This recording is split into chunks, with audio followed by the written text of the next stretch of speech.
오늘은 조금 유쾌하고 또 감동적인 영상으로 말씀을 시작해 보려고 합니다. 요즘 반려동물을 키우는 가정들이 참 많죠.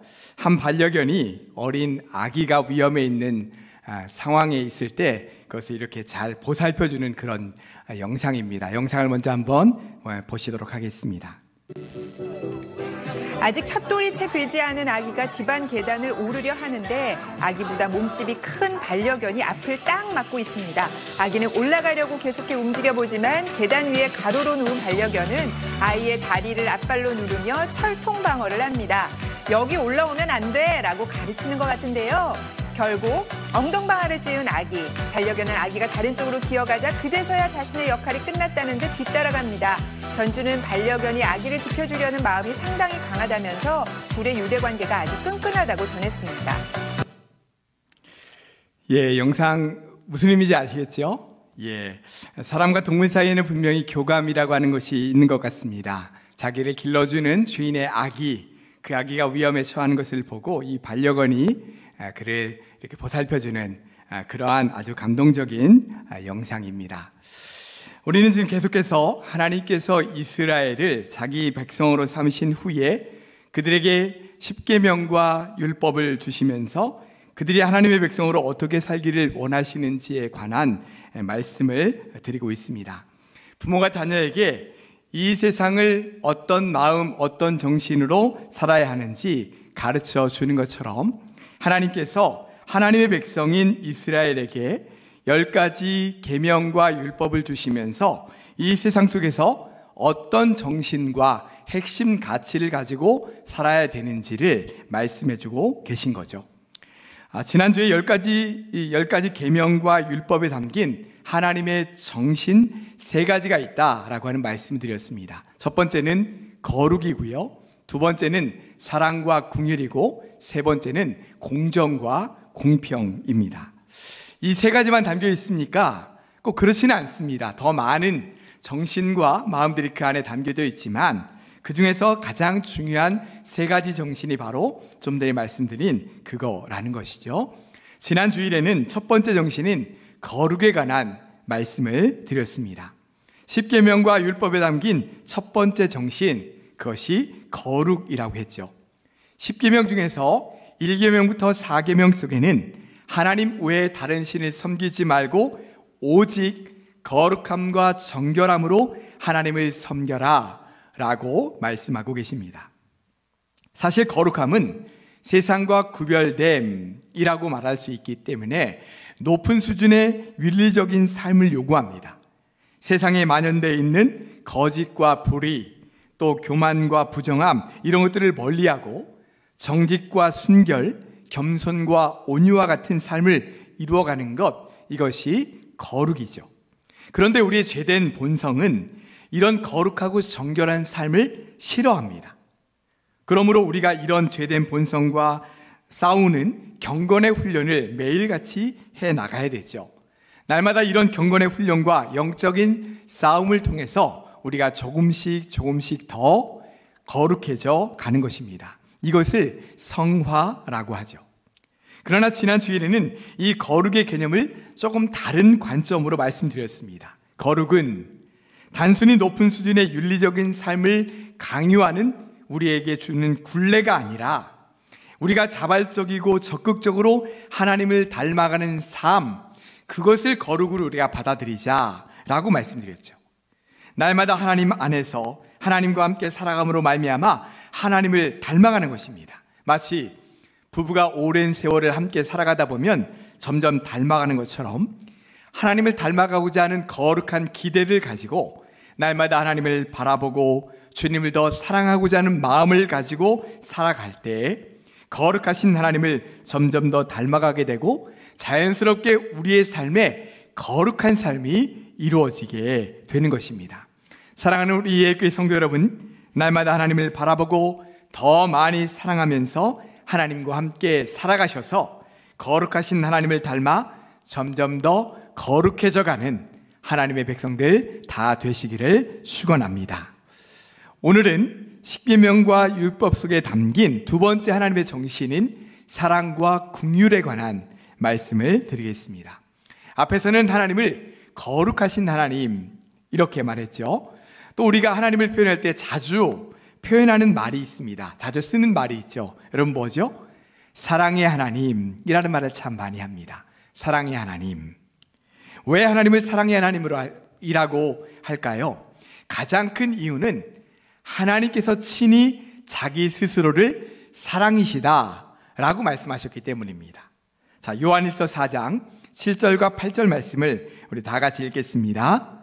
사랑하는 자들아, 우리가 서로 사랑하자. 사랑은 하나님께 속한 것이니 사랑하는 자마다 하나님으로부터 나서 하나님을 알고 사랑하지 아니하는 자는 하나님을 알지 못하나니 이는 하나님은 사랑이심이라. 아멘. 지금 굉장히 중요한 말씀이 나오고 있어요. 하나님은 사랑이심이라 라고 하는 이 말씀이에요. 하나님은 사랑이 많으신 분이시다 라고 하는 정도가 아니라요, 하나님은 사랑 그 자체이시라는 거예요. 하나님의 존재 자체가 사랑이시다 라고 말씀하고 있는 거예요. 이처럼 하나님은 사랑 그 자체이시기 때문에 사랑하면서 사는 사람은 하나님께로부터 난 사람이고 또 하나님을 알지만, 사랑하지 않는 사람, 사랑하지 않으며 살아가는 사람은 하나님을 알지 못한다 라고 말씀하고 계세요. 여러분 사랑하고 계십니까? 사랑하며 살고 계신가요? 사랑하지 않는 사람은 하나님을 알지 못한다 라고 하는 이 말씀이 우리에게 정말 큰 도전과 또 울림을 주지 않습니까? 한번 생각해 보시죠. 나는 정말 사랑하며 살고 있나? 나를 사랑해주는 사람은 사랑하고 있지만 나를 싫어하고 나를 대적하는 것 같은 사람은 사랑하지 못하고 있지는 않나? 만약에 사랑하지 못한다면 나는 정말 제대로 하나님을 알고 있는 걸까? 하나님을 제대로 믿고 있는 걸까? 라고 하는 질문을 우리 스스로에게 던져봐야 되는 것입니다. 자, 이렇게 사랑 그 자체이신 하나님께서 이 세상을 창조하셨어요. 그러므로 하나님과 사람과 다른 피조물들 사이에는 이 사랑이라고 하는 관계가 자연스럽게 생겨날 수밖에 없는 거죠. 하나님과 사람 사이, 하나님과 다른 피조물 사이, 사람과 다른 피조물 사이에 이 사랑이 존재하는 것입니다. 왜냐하면 사랑이신 하나님께서 창조하셨으니까요. 하나님께서 서로 사랑하며 살도록 이 세상을 창조하셨다는 것입니다. 하나님께서 사람을 창조하신 후에 이렇게 말씀하셨죠. 우리 창세기 1장 28절 말씀 다 같이 읽겠습니다. 하나님이 그들에게 복을 주시며 하나님이 그들에게 이르시되 생육하고 번성하여 땅에 충만하라. 땅을 정복하라. 바다의 물고기와 하늘의 새와 땅에 움직이는 모든 생물을 다스리라 하시니라. 아멘. 자, 말씀 속에 보니까 땅을 정복하고 모든 생물을 다스리라 이렇게 말씀하셨네요. 자, 이 말씀은 어떻게 하라는 말씀일까요? 그것들을 마음대로 정복하고 파괴하며 다스려라 이런 말씀일까요? 절대로 아닙니다. 하나님은 모든 생물을 사랑으로 돌보라고 말씀하시는 거예요.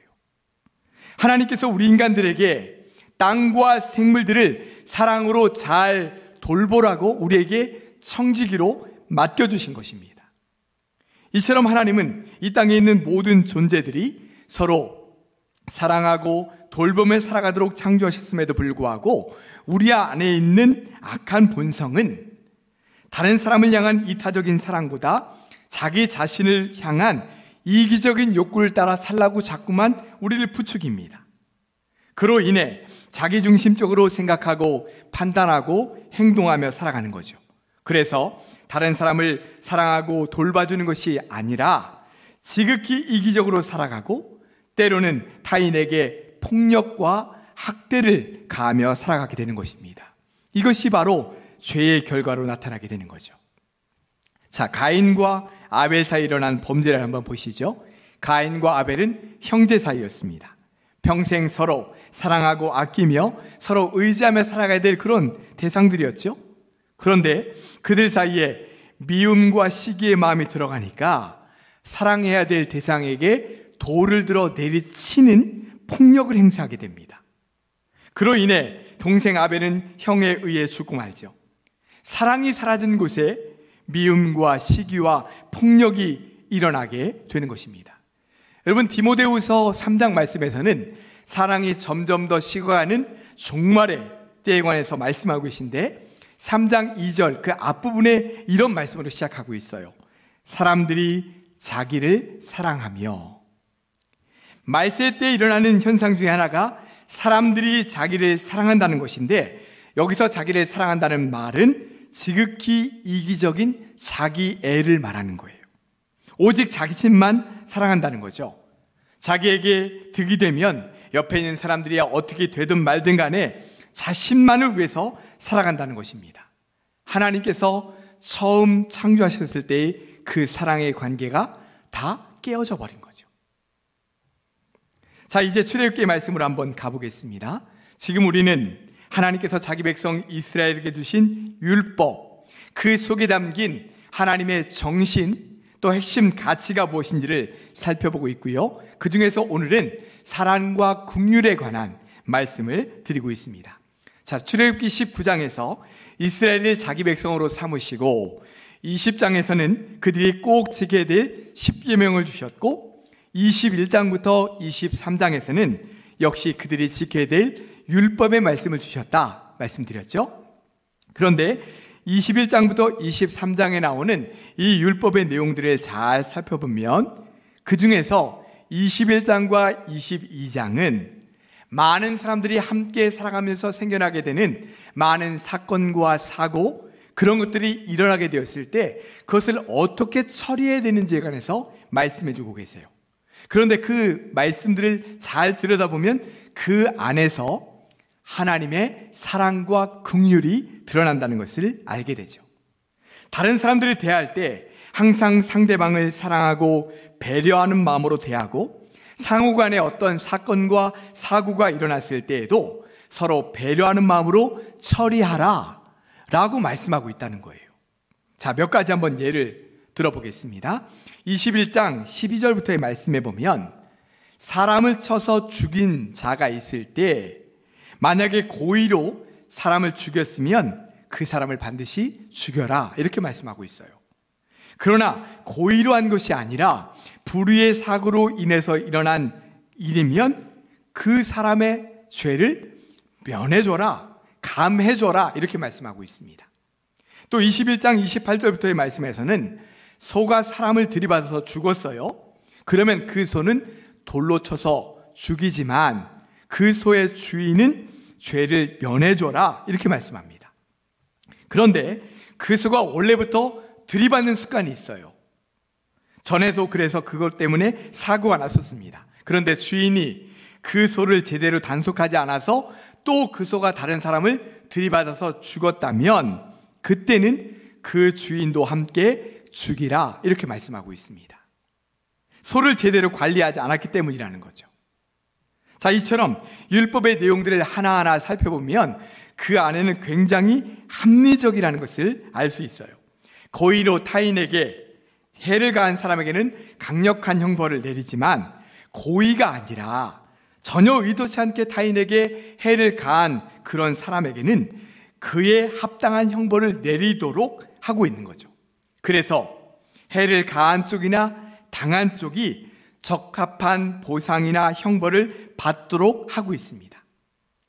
하나님은 이런 율법을 주심으로 인해서 사람과 사람 사이에 서로 존중하고 배려할 수 있도록, 더 깊이 들여다보면 사람 사이에 사랑이라고 하는 것이 녹아들어 있을 수 있도록 우리에게 말씀과 율법을 주셨다는 거예요. 그런데 출애굽기 21장과 22장 말씀 중에서 우리가 가장 눈여겨봐야 될 말씀이 바로 오늘 본문 22장 21절부터 27절까지의 말씀입니다. 왜냐하면 이 말씀 속에 하나님께서 말씀하시고자 하는 사랑과 긍휼의 정신이 가장 잘 드러나 있기 때문이에요. 자, 오늘 본문 말씀 보시면 현재 광야에서 생활을 하고 있는 이스라엘 백성들 중에서도 가장 가난하고 어렵고 소외된 사람들이 나옵니다. 21절에서는 이방 나그네들이 나오고요, 22장에서는 과부와 고아가 나옵니다. 또 25절에서는 가난한 자들에 관해서 언급을 하고 있어요. 이들은 지금 이 광야 생활하고 있는 이스라엘 백성들 중에서도 가장 힘들게 살아가는 사람들이에요. 하루하루를 먹고 사는 것조차 힘든 사람들이죠. 자, 26절과 27절 말씀해 보면 그들이 처한 현실이 얼마나 어려운가라고 하는 것을 잘 보여주고 있어요. 자, 26절과 27절 말씀 우리 한 음성으로 같이 읽겠습니다. 내가 만일 이웃의 옷을 전당 잡거든 해가 지기 전에 그에게 돌려보내라. 그것이 유일한 옷이라. 그것이 그의 알몸을 가릴 옷인즉 그가 무엇을 입고 자겠느냐. 그가 내게 부르짖으면 내가 들으리니 나는 자비로운 자임이니라. 아멘. 자, 한 가난한 사람이 있습니다. 근데 이 가난한 사람이 옷을 가져와서 전당 잡혔어요. 얼마나 받을 수 있을까요? 아주 작은 금액이겠죠. 그걸 가져와서 전당을 잡은 겁니다. 그러면 해가 지기 전에 그 옷을 다시 그 사람에게 돌려보내라는 것입니다. 왜냐하면 그 사람에게는 그것이 유일한 옷이기 때문이라는 거예요. 그 사람의 알몸을 가릴 옷이 그거 하나뿐이고, 그리고 그 사람은 그 옷을 덮고 잘 수밖에 없는 그런 상황이라는 거예요. 그만큼 절박하고 어려운 환경을 살아가는 사람이라는 거죠. 그래서 하나님은 그 사람의 옷을 해가 지기 전에 돌려보내라 말씀하고 있는 겁니다. 여러분, 이렇게 말씀하시는 하나님의 마음이 좀 느껴지세요? 그들이 당하고 있는 고통과 괴로움을 볼 때마다 내 마음이 아프다. 그러니 제발 그들을 학대하지 말고 해롭게 하지 말아라. 그들을 잘 돌봐주고 보살펴줘라. 이렇게 말씀하고 있는 거예요. 자, 우리 육신의 부모님들을 한번 생각해 보십시오. 자녀들 중에 질병 가운데 돈 때문에, 인생의 고난 때문에 힘겹게 살아가는 자녀들이 있으면 부모가 자녀보다 더 마음 아파하면서 막 고달파하면서 괴로워하지 않습니까? 우리 하나님도 마찬가지입니다. 이 땅에 있는 모든 사람들은 하나님께서 창조하신 다 피조물들이에요. 그러기에 하루하루를 정말 힘겹게 살아가는 사람들을 하나님께서는 보실 때마다 그 마음이 너무나 아프신 거죠. 그들을 향한 하나님의 마음이 얼마나 큰지 27절 끝부분에 보시면 이렇게 말씀하고 있죠. 그들이 내게 부르짖으면 내가 들으리니 나는 자비로운 자임이니라. 이렇게 말씀하고 있어요. 하나님은 자비로운 분이시기 때문에 그들이 학대당하고 고통당하게 되면 그 학대하고 고통당하는 그들을 형벌할 것이며, 또한 또 고통당하는 자들의 부르짖음을 들으시고 그들의 부르짖음을 다 들으시겠다라고 말씀해주고 계십니다. 그런데 여러분, 하나님께서 이스라엘 백성들에게 그들을 학대하지 말고 해롭게 하지 말라 말씀하시는 이유가 뭘까요? 그들 가운데 그렇게 학대하고 해롭게 하는 사람들이 있기 때문이죠. 이방 나그네들을 종으로 부리면서 압제하고 학대하는 사람들이 있고, 아무런 힘이 없는 고아나 과부들을 함부로 대하고, 그렇지 않아도 힘들고 가난한 자들에게 더 큰 이자를 붙여서 더 힘들게 만드는 사람들이 이스라엘 백성들 가운데 있기 때문에, 그것도 한둘이 아니라 많이 있기 때문에 하나님께서는 이렇게 말씀하고 계신 거죠. 인간의 악한 본성이 나오는 겁니다. 자기보다 약한 사람, 자기가 함부로 대해도 되는 사람, 그런 사람에게는 폭력을 가하고 학대를 가하는 그런 일들이 나타나고 있는 거죠. 여러분, 지금 우리가 살아가고 있는 이 시대는 어떻습니까?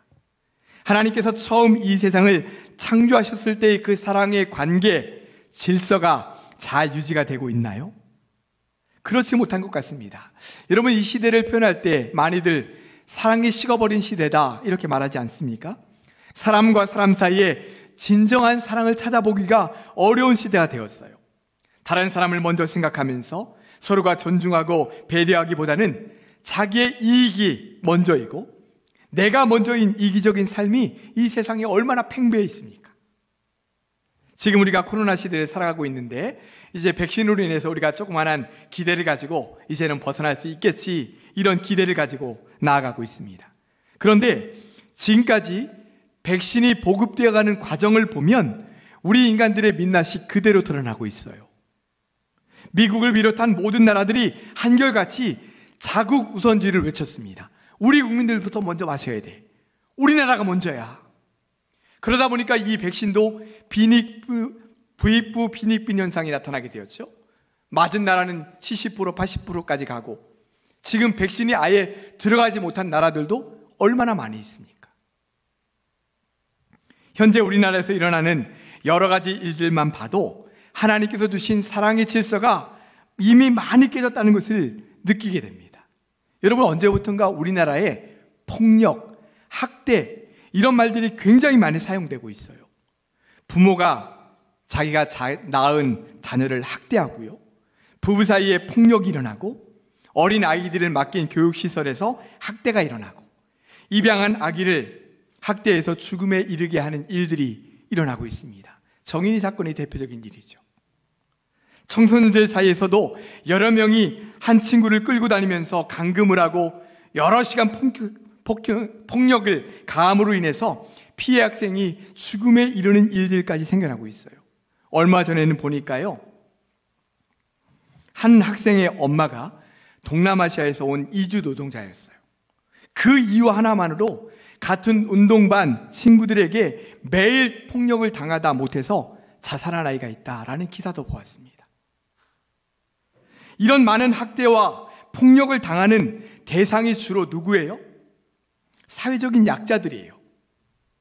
이주 노동자들, 다문화 가정의 자녀들, 입양한 아이들, 중증 장애인들, 아니면 또 다른 여러 어려운 그런 사람들에게 우리가 오히려 따뜻한 사랑과 관심으로 돌봐줘야 되는데 그들이 오히려 지금 학대와 폭력 한가운데 놓여 있는 것입니다. 그런데 더 큰 문제는 이들 가해자들 중에는 기독교인들이 항상 끼어 있다는 거예요. 심지어는 믿음의 자녀들, 심지어는 목회자 자녀들까지 그 안에 들어있어요. 정말 부끄러운 우리 한국교회의 성도들의 자화상이죠. 나는 그런 폭력과 학대를 가한 적이 없는데요. 물론 우리가 직접 폭력과 학대를 가한 적은 없을지도 모릅니다. 그러나 우리 그리스도인들은 그저 폭력과 학대를 가하지 않은 걸로 그치는 것이 아니라 하나님께서 우리에게 말씀하신 것처럼 그들에게 사랑과 긍휼로 다가가서 그들을 도와주고 보살펴줘야 하는 것입니다. 하나님은 사랑과 긍휼로 어렵고 힘든 이웃을 도우라고 말씀하시는 내용들이 성경 안에 얼마나 많이 나오는지 몰라요. 그 중에서 특별히 신명기 말씀에 참 많이 나옵니다. 한 말씀만 한번 드려보면 신명기 24장 19절에 이런 말씀이 나옵니다. 같이 한번 읽겠습니다. 내가 밭에서 곡식을 벨 때에 뭇을 밭에 잊어버렸거든 다시 가서 가져오지 말고 나그네와 고아와 과부를 위하여 남겨두라. 그리하면 내 하나님 여호와께서 내 손으로 하는 모든 일에 복을 내리시리라. 아멘. 자, 여러분, 이게 무슨 말씀이냐면요, 자, 추수 때에 배다 보면 이삭이 뚝뚝뚝뚝 떨어지잖아요. 그러면 그걸 그냥 남겨두라는 거예요. 그러면 지금 나그네나 고아와 과부, 매일매일 하루를 먹고 살 것을 고민하는 그 사람들이 가서 그 이삭을 주워 먹을 거다, 이렇게 이야기하는 거예요. 룻기서에 보면 실제로 룻이 나중에 어머니와 함께 이스라엘로 돌아왔을 때 먹을 것이 없잖아요. 그러니까 어떻게 합니까? 보아스의 그 타작 마당에 가서 거기 떨어진 이삭을 매일매일 주워서 먹지 않습니까? 그것을 표현하고 있는 거예요. 신명기서에서는 또 한 말씀에서는 이런 말씀이 있어요. 너희들이 내 모퉁이 밭이 있을 때 내 모퉁이 끝은 타작하지 마라, 추수하지 마라. 그곳은 가난하고 어려운 사람들을 위한 것이다, 이렇게 말씀하신 것이 있습니다. 한 목사님이 이 말씀을 이렇게 말씀으로 전하시면서 그 내 모퉁이를 수학적으로 한번 계산해 보니까 25%입니다. 우리 4분의 1은 도와주라는 겁니다. 이렇게 말씀을 하시더라고요. 뭐 정확한 건지는 모르겠지만 어쨌든 그 말씀 자체는 있습니다. 하나님께서 사랑과 긍휼로 어렵고 힘든 이웃을 도우라 말씀하고 있는 거예요. 뿐만 아닙니다. 하나님은 자신이 어렵고 힘든 이들의 아버지다 말씀하고 계세요. 자, 시편 68편 5절 말씀을 우리 다 같이 함성으로 읽겠습니다. 그의 거룩한 처소에 계신 하나님은 고아의 아버지시며 과부의 재판장이시라. 아멘. 하나님이 어떤 분이시라고요? 고아와 과부의 아버지시다. 공평한 재판장이시다. 이렇게 말씀하고 있는 거예요. 하나님께서 어렵고 힘들게 살아가는 이들에게 얼마나 많은 사랑과 관심을 쏟고 계신지를 알 수 있죠. 그러면서 하나님의 백성된 우리에게도 그들을 사랑과 긍휼로 보살펴주고 돌봐주라고 말씀하고 계신 것입니다. 누가복음 10장에는 우리가 너무나도 잘 알고 있는 말씀이 나오죠. 한 율법 교사가 예수님을 찾아옵니다. 그리고는 이렇게 묻죠. 선생님, 내가 무엇을 하여야 영생을 얻으리이까? 예수님께 대답하셨습니다. 하나님을 사랑하고 내 이웃을 내 자신같이 사랑하라. 그 사람이 또 물었습니다. 내 이웃이 누구입니까? 그러자 예수님께서 한 비유를 말씀하셨죠. 한 사람이 예루살렘에서 여리고로 내려가다가 강도를 만났습니다. 강도들이 그 사람의 모든 것을 다 빼앗고 때려서 거의 죽을 정도가 되었을 때 도망가 버렸어요. 이때 한 제사장이 그 길로 내려가다가 강도 만난 사람을 보았지만 피하여 지나가 버렸습니다. 잠시 후에 한 레위인도 지나가다 그를 봤지만 그 역시 피하여 지나가 버렸어요. 그런데 한 사마리아 사람이 여행하던 중에 그를 보고 불쌍히 여겼습니다. 그래서 자신이 가지고 있던 기름과 포도주를 가지고 그에게 붓고 싸매준 후에 자신의 짐승에 태워서 주막으로 데려다 그를 보살펴줘요. 그리고는 이튿날에 주막 주인에게 그를 잘 돌봐달라고, 치료비용이 더 들면 나중에 돌아와서 갚겠노라고 말하고는 길을 떠납니다. 이 비유를 말씀하신 예수님께서 물으셨어요. 누가 강도 만난 자의 이웃이 되겠느냐? 그가 대답했습니다. 자비를 베푼 자니이다. 그러자 예수님께서 말씀하셨습니다. 너도 가서 이와 같이 하라. 이렇게 말씀하셨습니다. 말씀을 정리하겠습니다. 사랑하는 여러분, 예수님께서 이 비유를 말씀하신 이유를 한번 우리가 깊이 생각해 보길 원합니다. 오늘 출애굽기 말씀을 통해 하나님께서 우리에게 하시는 말씀에 귀 기울여 보기를 원합니다. 너희 주변에 가난하고 힘들고 소외된 이웃들, 지금 이 세상에서 절망하고 삶의 방향을 잃은 채 살아가는 사람들, 너희가 그들을 사랑과 긍휼로 도와주고 보살펴 주어라. 가서 너도 이와 같이 하라. 우리에게 말씀하고 계십니다. 사랑 그 자체이신 하나님께서 사랑하지 않는 사람은 나를 알지 못한다 말씀하신 하나님께서 우리에게 의지할 것 없이 살아가는 그 사람들의 진정한 이웃이 되어 주어라. 우리에게 말씀하고 계신 것입니다. 사랑하는 우리 일산예일교회 성도 여러분, 이 말씀을 우리에게 주신 하나님의 음성으로 받으셔서 나 혼자만을 위해서 살아가는 이기적인 삶이 아니라 우리 주변에 고통당하며 살아가는 이웃들을 사랑하고 돌보며 살아가는 진정한 하나님의 백성들이 다 되시기를 주님의 이름으로 축원합니다. 기도하겠습니다.